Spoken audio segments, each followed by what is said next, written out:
Arrancamos este análisis fascinante. Hoy vamos a hacer algo muy necesario. Vamos a levantar el capó de los trastornos del estado de ánimo para desmitificarlos por completo. Nada de suposiciones. Vamos a ir directamente a la biología, a examinar de cerca las realidades físicas y fisiológicas que se esconden tras estas complejas condiciones. Es hora de entender paso a paso qué está pasando exactamente a nivel celular y sistémico.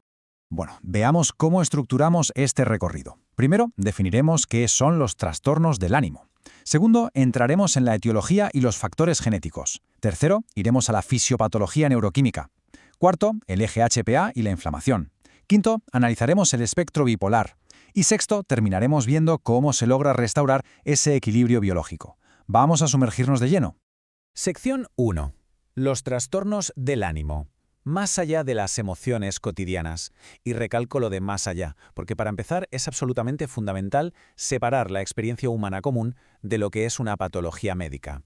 A ver, hay que entender qué significa realmente el estado de ánimo en un contexto clínico. No es una simple emoción pasajera, hablamos de un sentimiento interno, dominante, que rige casi todo, afecta profundamente al comportamiento, dicta nuestro bienestar físico y altera la lente a través de la cual percibimos quiénes somos y el mundo exterior. Esta es la base sobre la que vamos a construir todo lo demás. Por eso existe una línea divisoria tan tajante. Sentir tristeza o euforia de vez en cuando, bueno, eso es normal, es parte de la vida. Pero la patología es otra historia. Ahí hablamos de extremos emocionales totalmente disfuncionales, como el vacío abrumador de una depresión clínica o la euforia incontrolable de la manía. Básicamente, son condiciones que anulan la capacidad física y mental de llevar una vida plena. Y si queremos poner esto en perspectiva, las cifras son asombrosas. A nivel mundial, se calcula que entre 280 y 332 millones de personas están afectadas. Es una verdadera barbaridad. Esto no es algo aislado, ancla toda la biología que vamos a ver en un desafío de salud pública gigantesco, con millones de vidas reales en juego. Pasamos a la sección 2. Etiología y factores genéticos. Las raíces de la vulnerabilidad. Ahora que entendemos la magnitud, la gran pregunta es, ¿cuáles son las causas de todo esto? Y la respuesta corta es que las causas son siempre multifactoriales. Y esto hay que grabárselo a fuego. No son fallos personales. Como demuestra la ciencia, esto arranca con una carga genética evidente. De hecho, el riesgo de sufrirlo es de 2 a 3 veces mayor si hay familiares de primer grado afectados. Pero los genes no actúan solos. Esa vulnerabilidad biológica choca con detonantes del entorno, como en estrés psicosocial agudo o, muy a menudo, traumas graves sufridos durante la infancia. Es la tormenta perfecta entre genética y ambiente. Claro, toda esta vulnerabilidad biológica se acaba entrelazando con la psicología. La conocida tríada cognitiva de Aaron Beck lo explica a la perfección.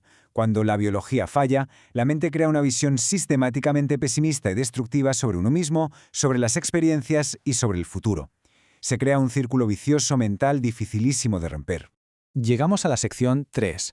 Fisiopatología, la neuroquímica del cerebro, o el desglose químico. Vamos a hacer zoom y descender al nivel microscópico del cerebro para ver las tuercas y tornillos de esto. El punto crucial aquí, históricamente hablando, es el desequilibrio químico.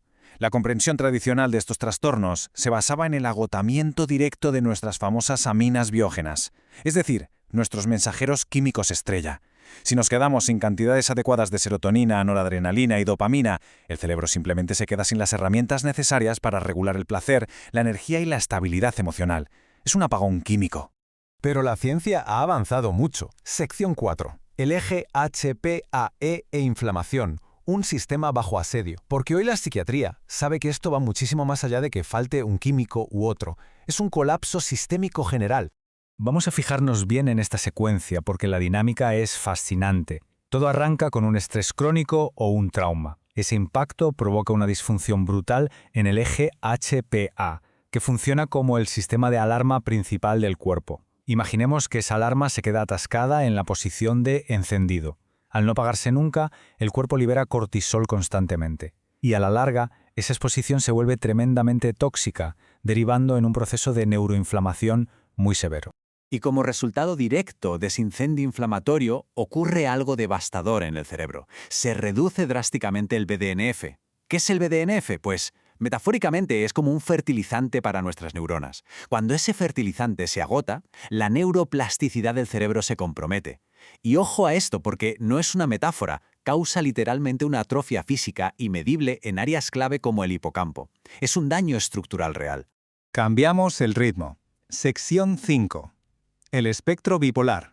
Extremos de la mente. Vamos a dejar atrás la depresión unipolar para adentrarnos en las inestabilidades del espectro bipolar, donde la biología dispara a una velocidad vertiginosa. Y esto ilustra a la perfección el comportamiento tan inestable de la enfermedad. Es impresionante ver cómo el cerebro pierde por completo los frenos y la capacidad de regularse. Oscila de manera radical, saliéndose de la franja de normalidad para escalar hacia picos maníacos disparados y luego desplomarse hacia valles depresivos insoportables. Es una auténtica montaña rusa fisiológica a lo largo del tiempo. Al afinar el diagnóstico, las diferencias biológicas son vitales. Por un lado, el trastorno bipolar tipo 1 se define por una manía severa, con episodios que rompen por completo y a menudo provocan delirios graves o alteraciones del juicio enormes. En contraste, el trastorno bipolar tipo 2 está dominado por valles oscurísimos de depresión incapacitante que se alternan con picos de energía más leves, conocidos como hipomanía, que nunca llegan al extremo explosivo de la manía pura. Y después de ver la crudeza de este panorama, toca hablar de soluciones. Sección 6. Restaurando el equilibrio biológico. Intervenciones médicas específicas.